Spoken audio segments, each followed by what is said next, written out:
And hello, everybody. It is a great day here in River City. We are in Longmont, Colorado, at the studio of Nowsight in Adrian's big office. And we are very, very happy to be here. And we've got a big friend of the show today that Adrian, no, most of these guests are my friends. They're kind of deep friends. But I think Sue Brenchley is a better friend of yours than she is of mine. We love this woman. She is. I said in a text earlier that she's like the most underestimated network marketer I think I know, because she's such a good person.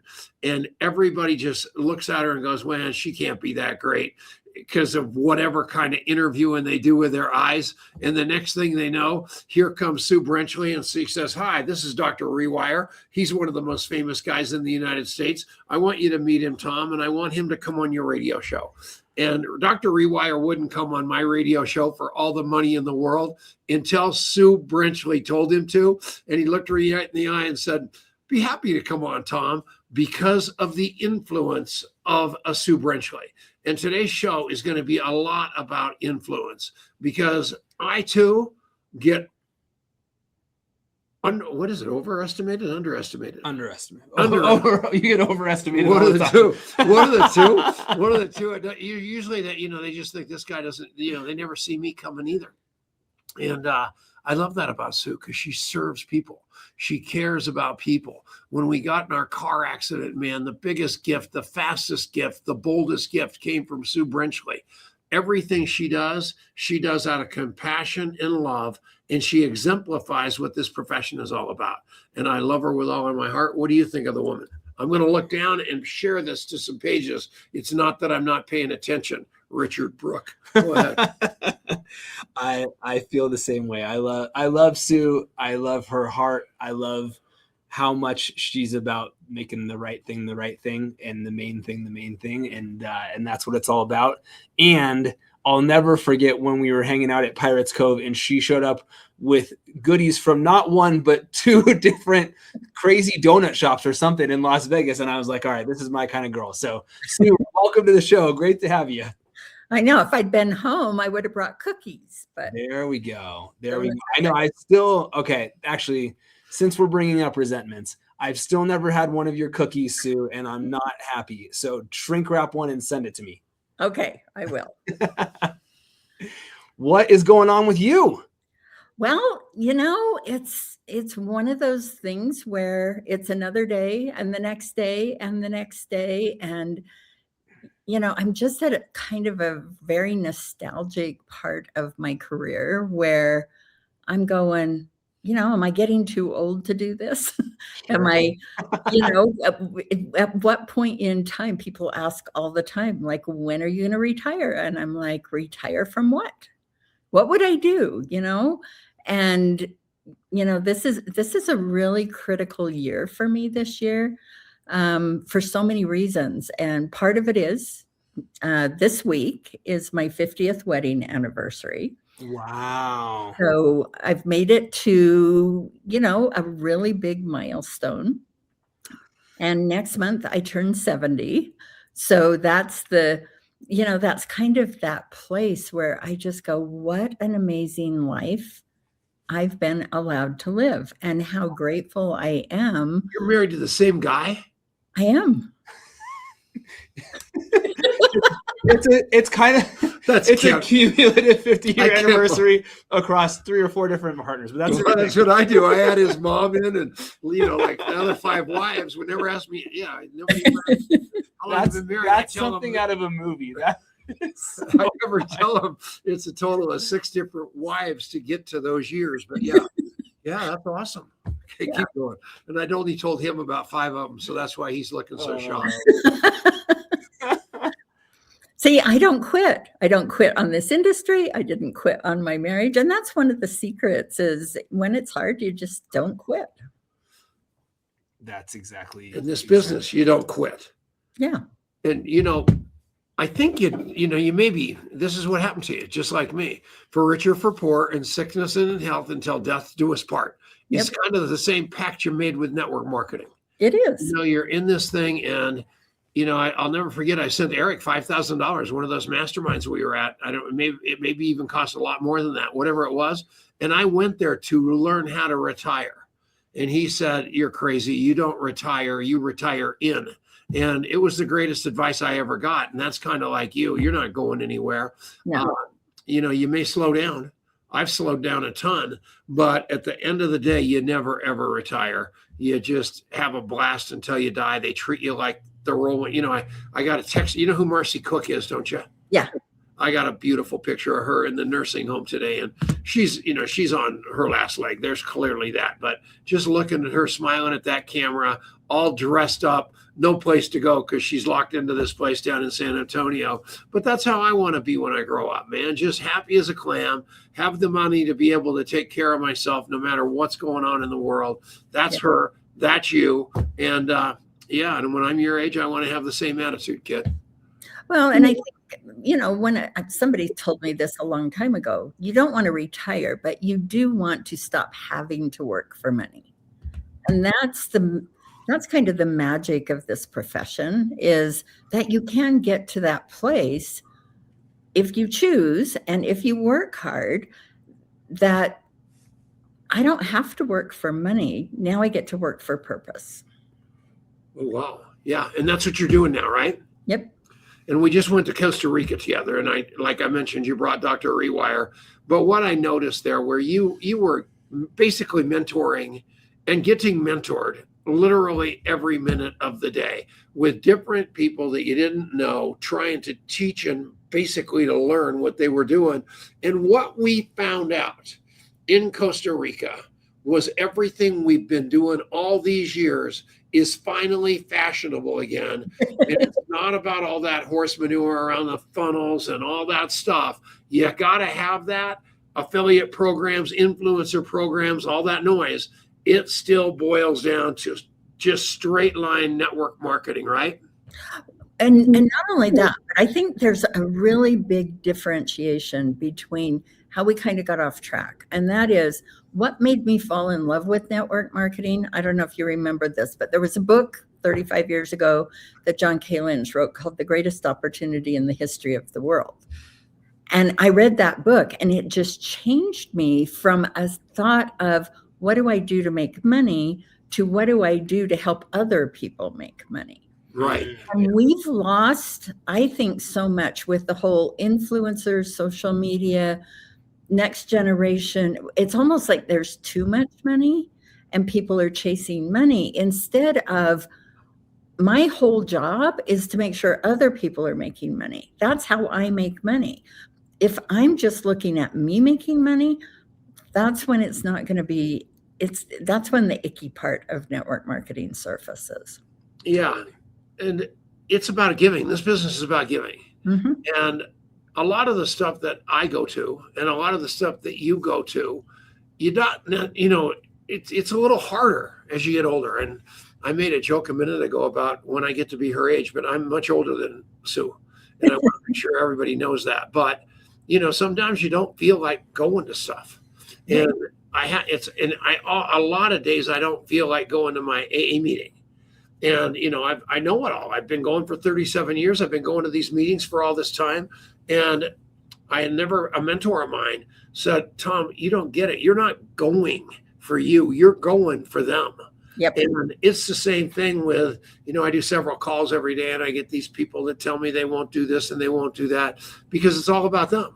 And they don't realize how many people count on them. And I don't realize a lot of the time how many people count on me, and you don't realize how many people count on you until you're gone.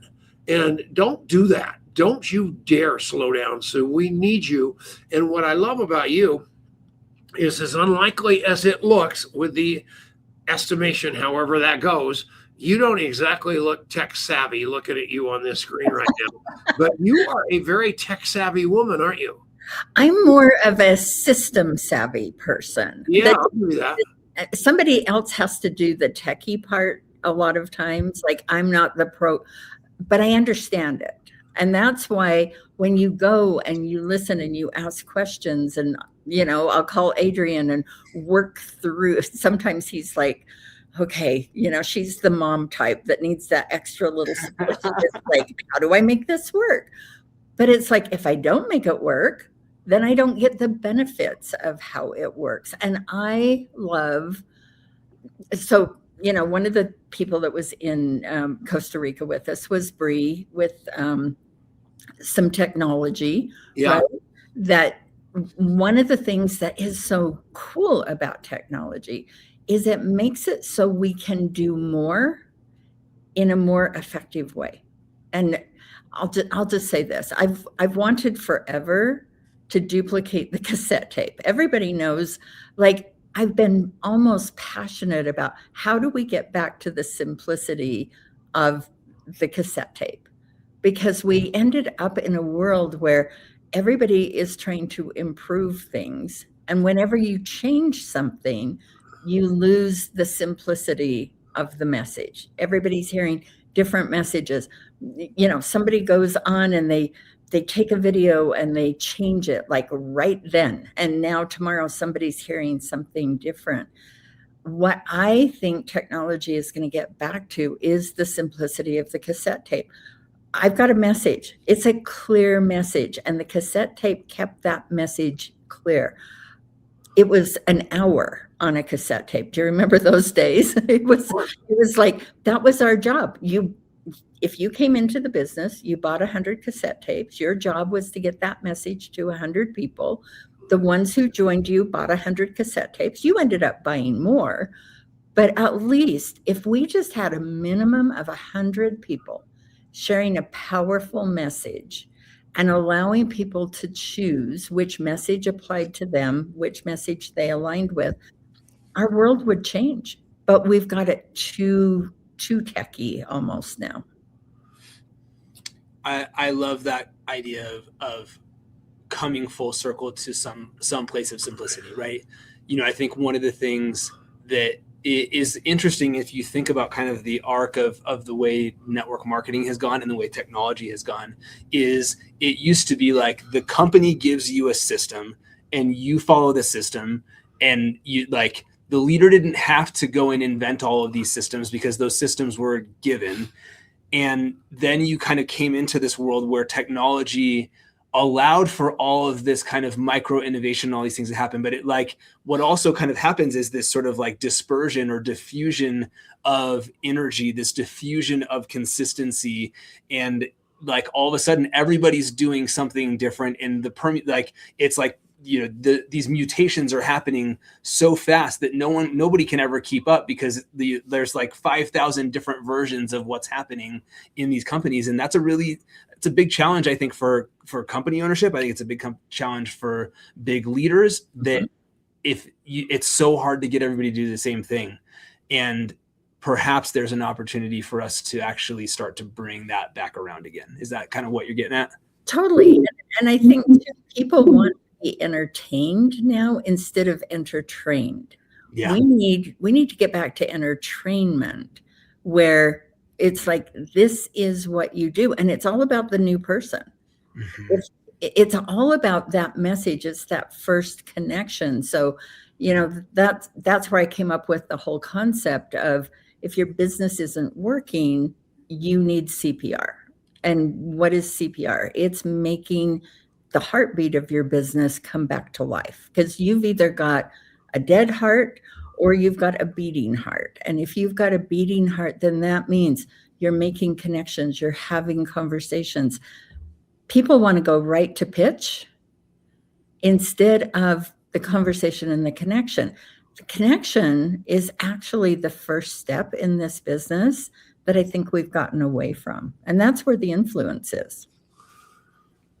I completely agree. And everybody, for some reason, they think that developing the relationship, finding out what people want to buy, what they don't want to buy, and then coming back to them and selling them what they said they want to buy, and you don't bring up what they said they didn't want to buy, somehow these people think that's the slow boat, because they've been so trained to go for that close, which is absolutely the opposite of network marketing and sales, for that matter. the relationship drives everything. And what you're good at is that. And I love you for that. And I love the fact that you build these systems and you do it inside of your company. I mean, when I was down in Costa Rica, your company had just come out with a revision to the comp plan. Yep. And I gave you a test. And I said, how do you like the revision to the comp plan? And you should have seen her face. This is an old dog that you're trying to teach a new trick to. So I thought she was going, oh, it's, no. She was lit up as a brand new distributor on their first day on this new iteration of the comp plan because it was going to help so many little people, right? Yep. That's what I love. Yep. It's all about people winning, and it really is those steps. I think we don't talk a lot about the benefits of network marketing before the real money comes too. It's like, even if you just look at the personal development, but I love talking about the tax advantages. It's like network marketing shouldn't cost anyone in the United States of America anything if they just understand there is a choice. You have a choice to pay taxes, or you have a choice to learn the rules of home-based business that allow you to keep those taxes and invest in yourself and in your business and in your products. And so, like, I'm like, what about this do we not get out there and really want to help? I mean, we're in a struggling economy because of world events right now where people are afraid. And if they knew all of the benefits and how to go make money when, their job isn't there for them anymore, and get the benefits of what your products are actually doing for your health that are saving you money over time too. I don't know. It's not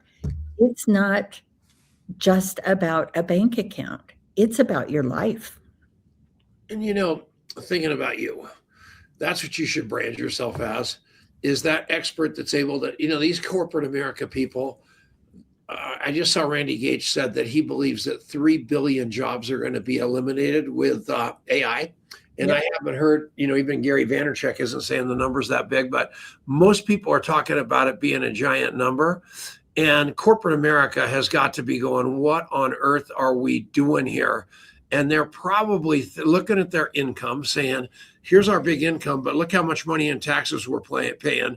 And if somebody would come to them with a powerful conversation saying, look, you do have a lot of money that you could be sheltering through building a home-based business while you wait to see how this AI and your future is going to shake out.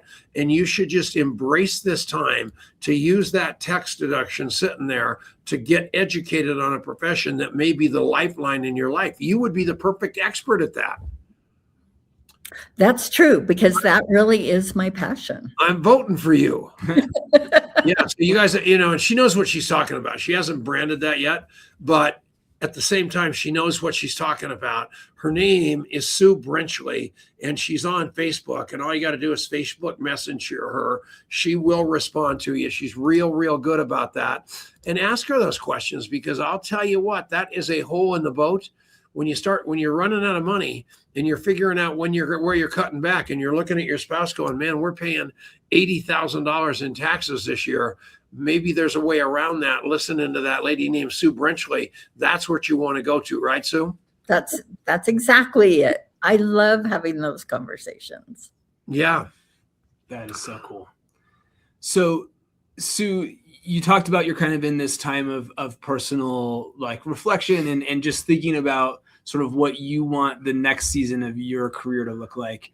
And, as you think about how you pour yourself into kind of helping that next person to come into this profession, maybe for the first time, maybe it's their first experience, maybe it's their first time doing it with the right kind of mentorship to help them grow.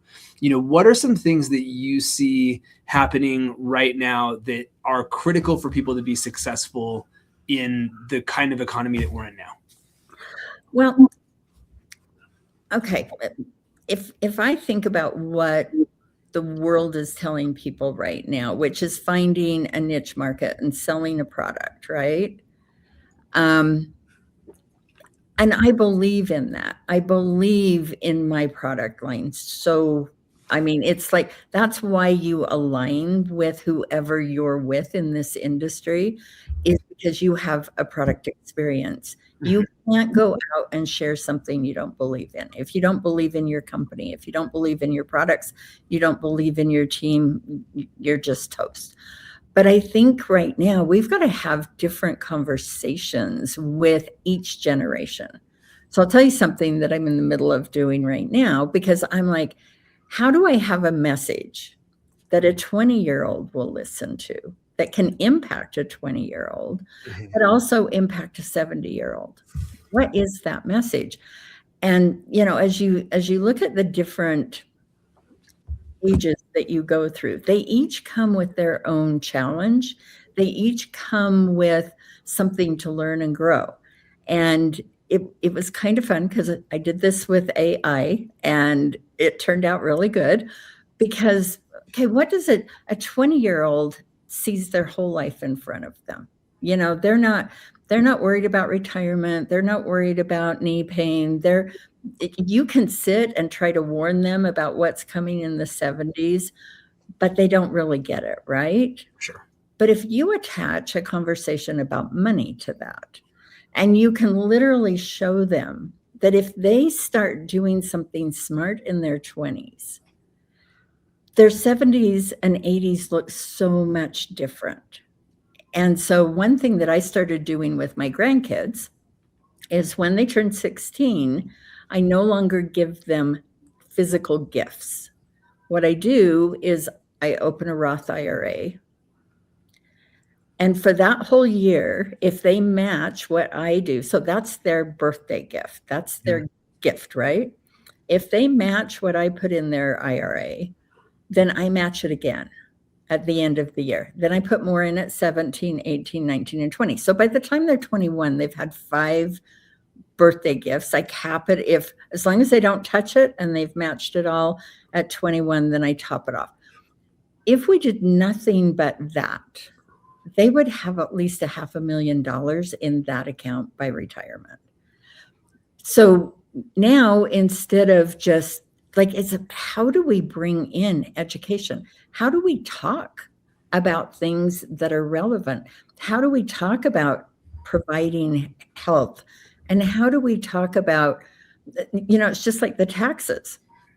The reason the government gives you those incentives is because they don't want you showing up in the soup line and in the I need aid line. They want you to have another way that if you do become unemployed, that you're self-sufficient unemployed. It may not be fun to lose your job and that extra income, but at least you've got something to do with your time.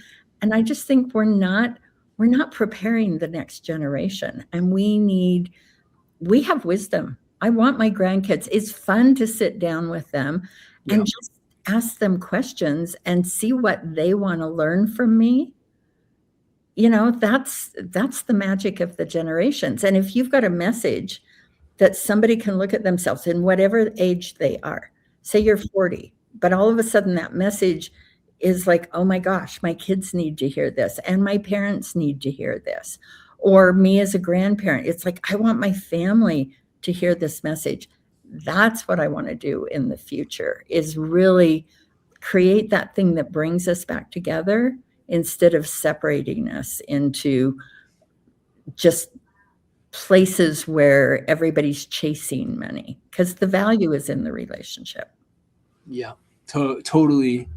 And, we were talking about this the other day. There's a podcast that is not new, but a couple years old, that a friend had recommended to me recently, that Michael Lewis, the Big Short and all that stuff, he had done on sports betting, and just what a crazy giant industry that sports betting has become, and how much that casino mentality has been essentially, we've infected, especially this younger generation, especially the male part of this younger generation, but we've infected them with this kind of casino mindset of, I'm chasing some kind of big win. I'm chasing some kind of get rich thing.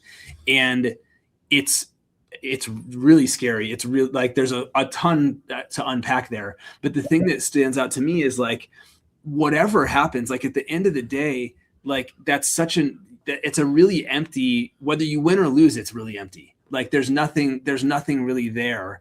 And I think on the other side of that, what network marketing has some of that benefit, right? Like there's a way to get rich in network marketing. That's a beautiful thing.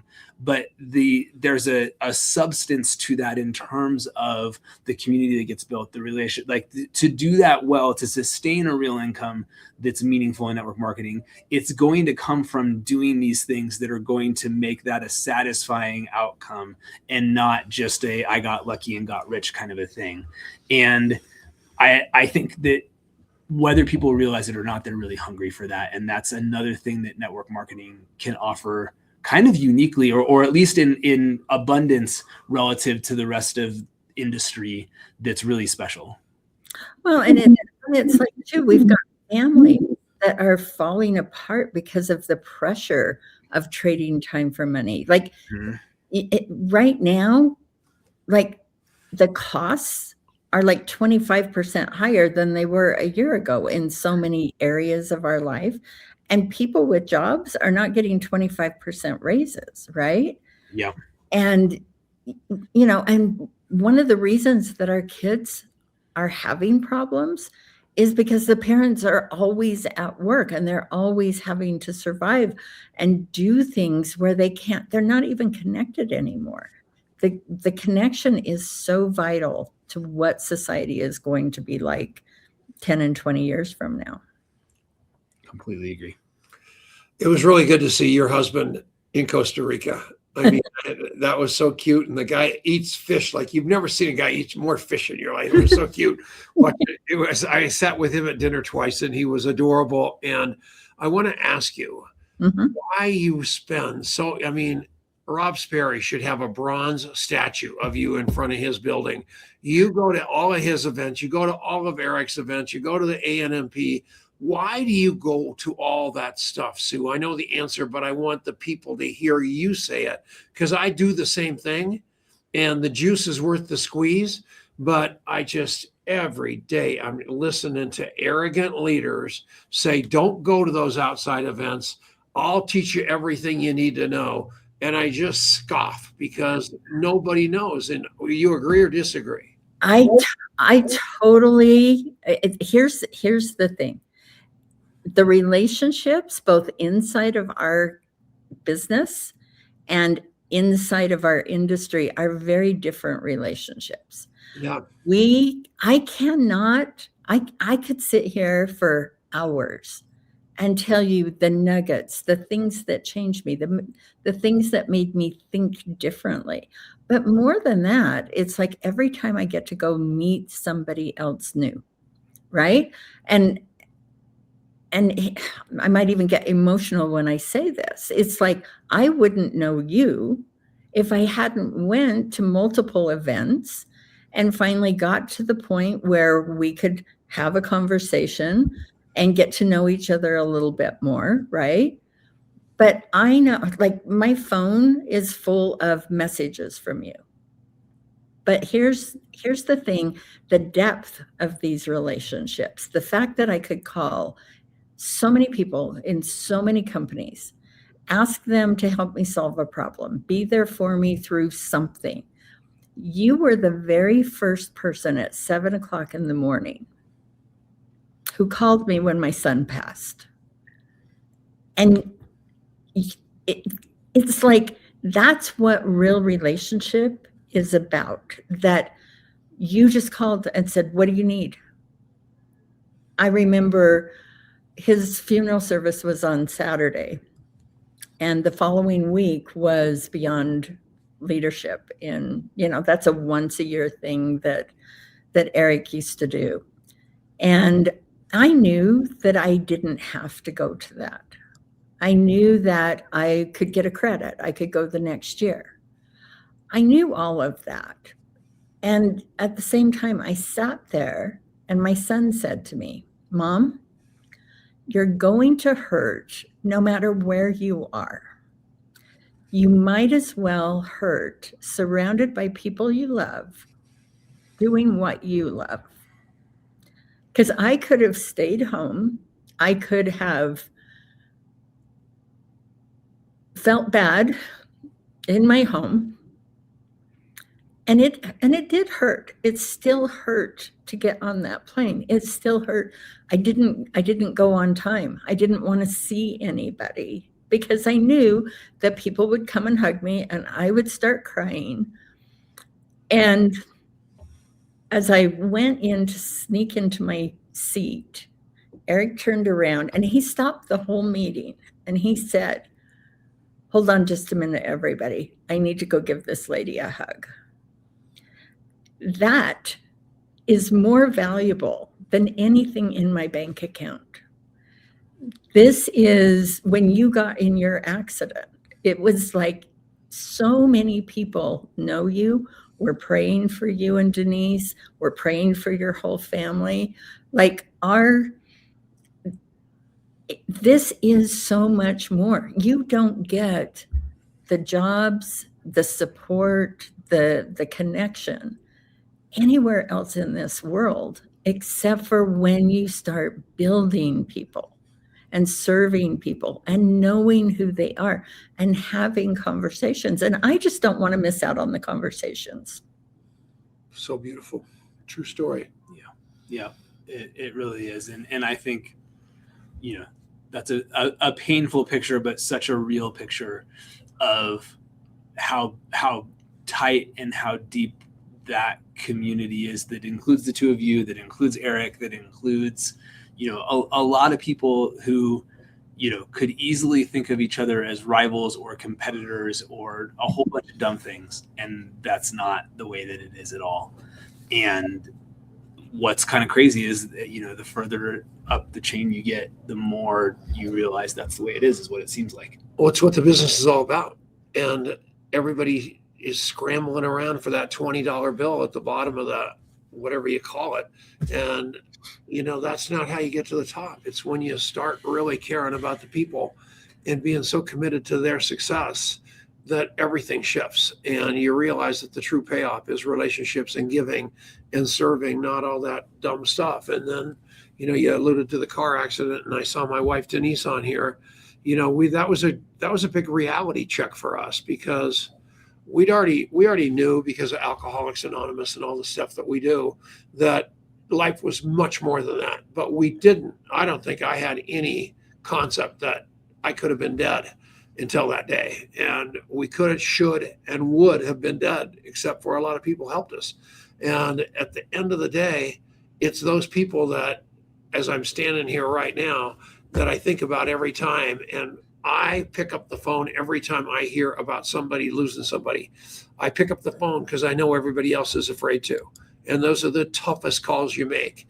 And the second toughest call you make is a year later, when it's like out of vogue, and all of a sudden somebody calls back and remembers that happened to you a year ago, because you do hit that point where you go, where is everybody yet one more time?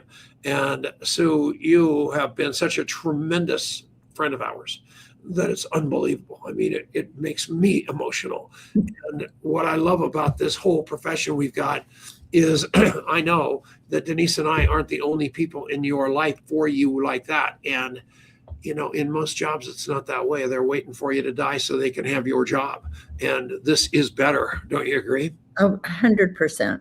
It's like I get paid to be friends. Yeah. Like where else does that happen? Yeah. And that's why, when I came up with the acronym of the CPR, it was like, okay, the C stands for conversations and connections. Like Right. That's a whole thing. And every day, are you making a new connection? Are you having a new conversation with someone? The P is provide value and present information. Yes, part of our job is making sure we educate people about what we do. We have an offering for them. And that's that middle part. But the R really is for two things. It's where does the relationship go from here? And again, keeping it, it's not a close. I'm not closing someone. It's not a transaction to me. It really is, where does this relationship go? Are they going to join me in business? Are they going to be my customer? Are they going to remain my friend? Are they a one-time connection that we probably won't see each other again? But it's a relationship. It's not a yes or a no. It's a relationship that has a result factor to it. Well, you have exemplified all of that. And having with a giant organization like yours, and it's certainly giant, how do you deal with all the egos of the people that want to knock you off that big peak because they think they're so much better? Do you just, I just laugh all the way to the bank because I want them to be as successful as they can possibly be because A, it's good for me, it's good for them, and I'm a closet introvert, so I prefer the limelight not on me anyway. How do you handle all that with people that just want to take shots at you for no reason? I think the thing of it is there are moments where things are going to happen that you wish wouldn't happen. But I always look at it as this. It's like, my first thing is, I wonder what happened in their life for them to be that way, right? It's like when people do things that aren't kind or aren't loving, it's because somebody did something unkind and unloving to them. Good call. So I always try to just be curious instead of, I try not to own their stuff. It's their stuff, not my stuff. Sure. But there are times when you go, okay, people are talking right now. There are times when I want to go defend myself. There are times when I want to go tell the story, but over time, I've softened into the person that doesn't want to fight back anymore. It's like, I know who I am. I will say I'm sorry as often as I feel like I need to. I'm not perfect. They're not perfect. We're all just doing our best. And the only thing that I can do is try to be the bigger person if that happens. And the good thing is I'm not out there so much that it's like public, it's like, I'm really the person that network marketing was designed for, which is the person who just wants to lead a quiet, happy, peaceful, connected, significant life, though. Like at the end of the day, all our money, we leave all of our money here, but we get to leave our influence, and we get to take our memories, and we get to take what we learned.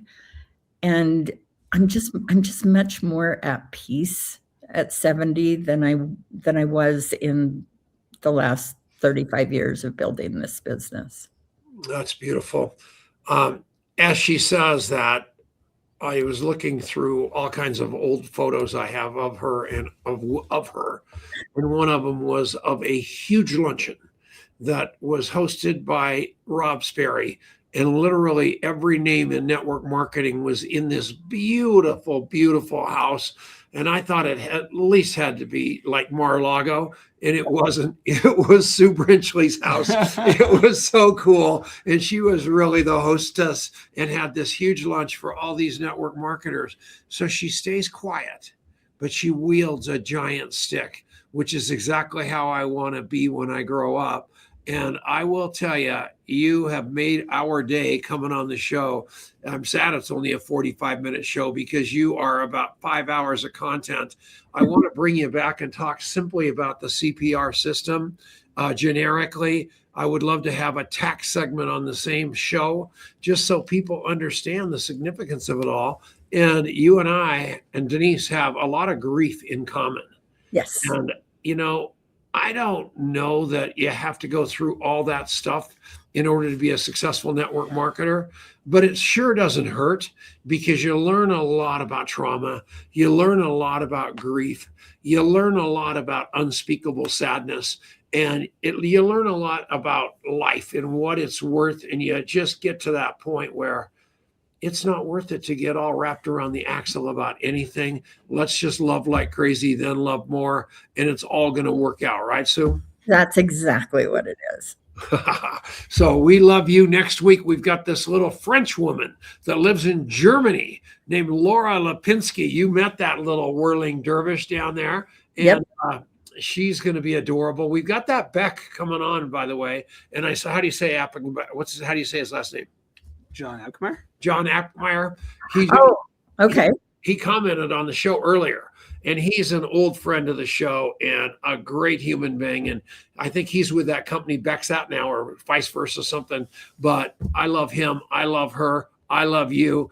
Everybody register for the ANMP. We need you there. It's the cheapest, best event you're ever going to go to, and you will not be happy if you miss it. So, Sue, thanks a million for coming on, and we love you. Thanks for having me. This is fun. All right. Take Bye-bye. care. Bye-bye. Isn't she a